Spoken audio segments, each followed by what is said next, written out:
दिल्ली से श्रीनगर जा रहे विमान की इमरजेंसी लैंडिंग को लेकर पाकिस्तान की बदनीयती उजागर। टर्बुलेंस की आशंका के मद्देनजर पायलट ने लाहौर एयर ट्रैफिक कंट्रोल से मांगी गई थी मदद, लेकिन पाक एयर स्पेस के इस्तेमाल की नहीं मिली इजाजत। 200 से ज्यादा यात्रियों को लेकर जा रहे इंडिगो फ्लाइट संख्या 6E2142 को जोखिम उठाकर श्रीनगर में उतारा गया था, जबकि टर्बुलेंस की वजह से विमान का अगला हिस्सा क्षतिग्रस्त हो चुका था।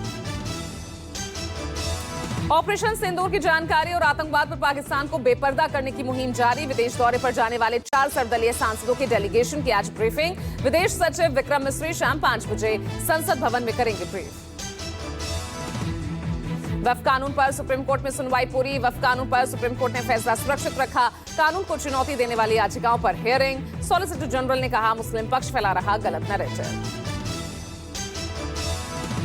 ईडी को सुप्रीम कोर्ट ने लगाई फटकार, कहा अपनी हदें पार कर रही है ईडी। सुप्रीम कोर्ट ने तमिलनाडु स्टेट मार्केटिंग कॉर्पोरेशन पर ईडी जांच पर रोक लगाई।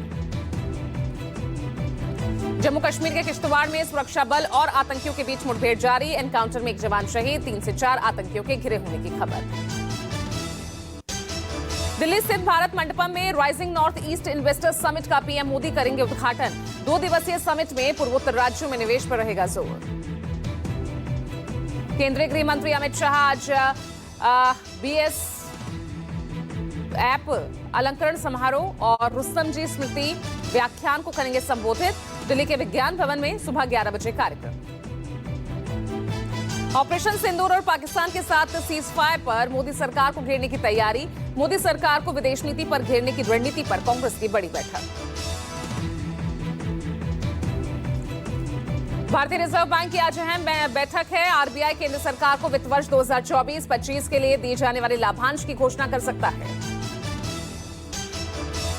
राजधानी दिल्ली सहित यूपी, बिहार और राजस्थान में अगले 2 से 3 दिन आंधी बारिश की आशंका। एमपी, छत्तीसगढ़, झारखंड, केरल, कर्नाटक में भी कई जगहों पर भारी बारिश का अलर्ट।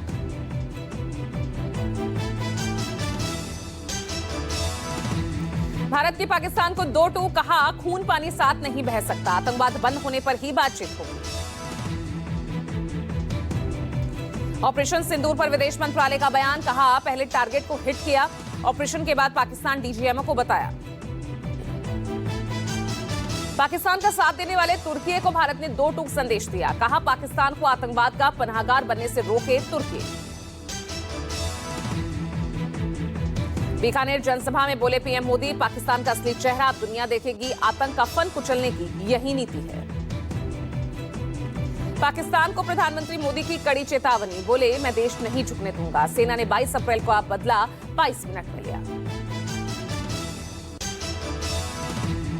राहुल का पीएम मोदी से सवाल, पूछा सिर्फ इतना बताइए पाक पर भरोसा क्यों किया, ट्रंप के सामने झुककर भारत के हितों की कुर्बानी क्यों दी, खून सिर्फ कैमरों के सामने ही क्यों गर्म होता है।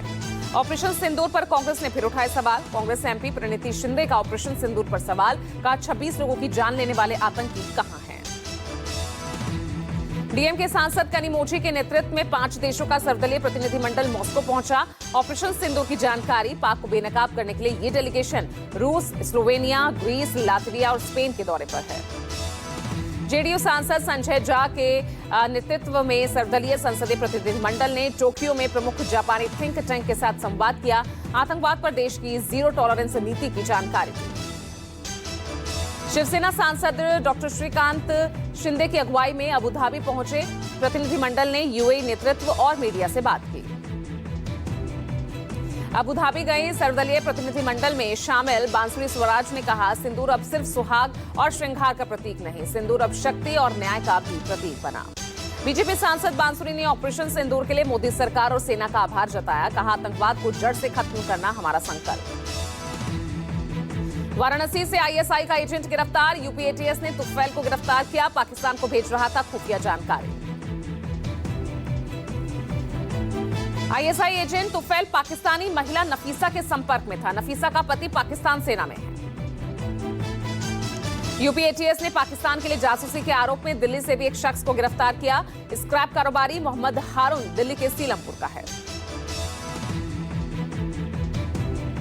जासूसी के आरोप में गिरफ्तार यूट्यूबर ज्योति मल्होत्रा अदालत में पेश हुई। सुनवाई के दौरान कोर्ट ने बढ़ाई 4 दिन की पुलिस रिमांड।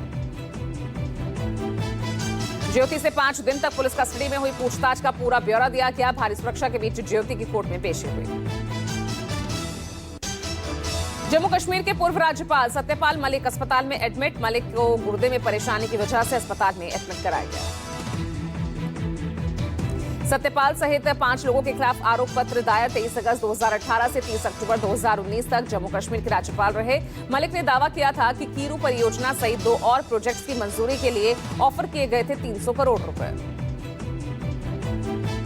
दिल्ली में गृह मंत्री अमित शाह से सीएम रेखा गुप्ता ने की मुलाकात। यमुना सफाई, पीने का पानी, सीवेज व्यवस्था दुरुस्त करने को लेकर बातचीत हुई। पटना में बोले केंद्रीय मंत्री गिरिराज सिंह। कहा बिहार में डबल इंजन की सरकार है। प्रधानमंत्री का मानना है कि पूर्वांचल के बिना भारत का विकास नहीं हो सकता।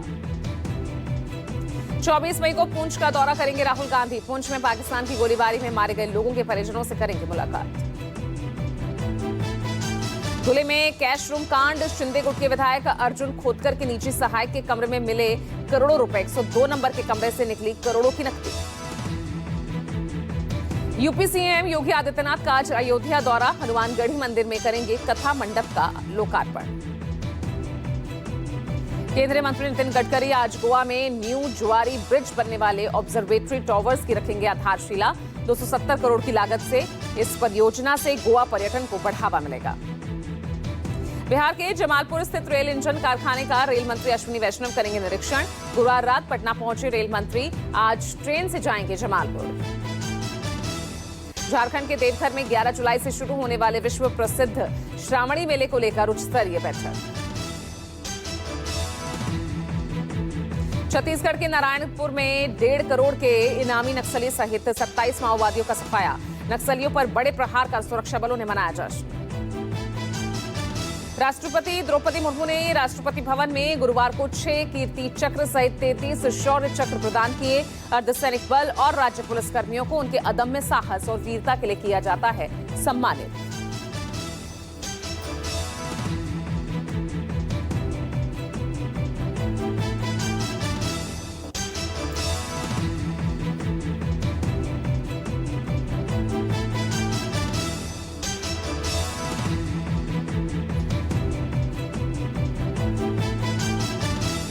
एनआईए ने आतंकी संगठन खालिस्तान लिबरेशन फोर्स के 2 आतंकियों के अहम सहयोगियों को अरेस्ट किया। दोनों आतंकी अमृतसर में एक मंदिर पर हुए ग्रेनेड हमले के आरोपी हैं। उत्तर प्रदेश में गोरखपुर समेत कई शहरों में सुबह से हो रही झमाझम बारिश होने से तापमान में आई भारी गिरावट। बारिश के कारण कई क्षेत्रों में जलभराव हुआ। गोरखपुर जिला अस्पताल क्षेत्र के सामने सड़क पर पानी भरने से लोगों को कई दिक्कतें हुई। आगरा में भी आंधी बारिश ने बढ़ाई लोगों की परेशानी। शहर से लेकर गांव तक बिजली आपूर्ति हुई बाधित। असम की राजधानी गुवाहाटी में भारी बारिश से हाल बेहाल, कई इलाकों में भरा पानी। उत्तर प्रदेश के हापुड़ में भारी बारिश के चलते कई इलाकों में जलभराव। तेज हवाओं के चलते दिल्ली लखनऊ मार्ग पर गिरा पेड़। मुंबई में भारी बारिश के बाद शहर के कई हिस्सों में जलभराव की स्थिति, घरों में घुसा पानी। महाराष्ट्र के ठाणे शहर में हुई भारी बारिश, कई इलाकों में भरा पानी, यातायात पर भी पड़ा असर। चंडीगढ़ में भी गर्ज के साथ हुई तेज बारिश, लोगों को मिली गर्मी से राहत। पाकिस्तान तहरीक-ए-इंसाफ पार्टी प्रमुख इमरान खान ने सेना प्रमुख जनरल असीम मुनीर पर तंज कसा। फील्ड मार्शल बने असीम पर चुटकी लेते हुए कहा उन्हें बादशाह सलामत की लेनी चाहिए पदवी। WHO में भारत बोला पाकिस्तान आतंकवाद का सेंटर, पाक टेररिज्म को जन्म देकर पालता है। फ्रांस जापान को चाहिए ऑपरेशन सिंदूर में तबाह चीनी मिसाइल। भारत से PL-15 का मलबा मांगा। पाक ने दागी थी 6000 किलोमीटर की स्पीड वाली मिसाइल। पाकिस्तान और अफगानिस्तान के साथ अपनी सीमा को सील करेगा ईरान। 4 मीटर ऊंची दीवार बनाकर बॉर्डर सील करेगा। बांग्लादेश की अंतरिम सरकार के मुख्य सलाहकार मोहम्मद यूनुस को सेना प्रमुख जनरल वकार उज़्ज़मान ने दी चेतावनी। कहा चुनी हुई सरकार कोई बड़ा फैसला। शंकर ने नीदरलैंड में दिए इंटरव्यू में कहा पाकिस्तानी सेना ने हमें संघर्ष खत्म करने के लिए सीधे संपर्क किया। विदेश मंत्री बोले अमेरिका और कुछ दूसरे देश युद्ध को लेकर चिंता जता रहे थे, लेकिन इसमें अमेरिका अकेला नहीं था। पाकिस्तान से सीधी बातचीत पर बोले विदेश मंत्री जिस मध्यस्थता देश ने भी हमसे बात की, हमने उन्हें कहा कि पाकिस्तान को हमें सीधे कहना पड़ेगा कि कार्रवाई रोक दे। विदेश मंत्री ने ट्रंप के भारत पाक लड़ाई को लेकर टिप्पणी पर कहा, काफी दिनों से भारत और पाकिस्तान के रिश्ते तल्ख हैं। 47 से 2025 तक का पुराना संघर्ष है।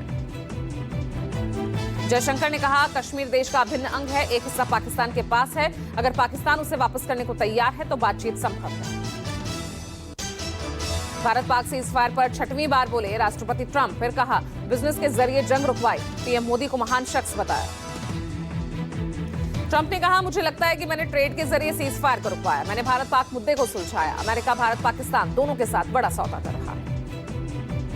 ट्रंप ने कहा, भारत पाकिस्तान के बीच हमले और भी खतरनाक और बदतर होते जा रहे हैं। किसी को तो इसे अंजाम पर पहुंचाना ही था। हमने उनसे बात की, अब रूस यूक्रेन युद्ध रुकवाने में लगा।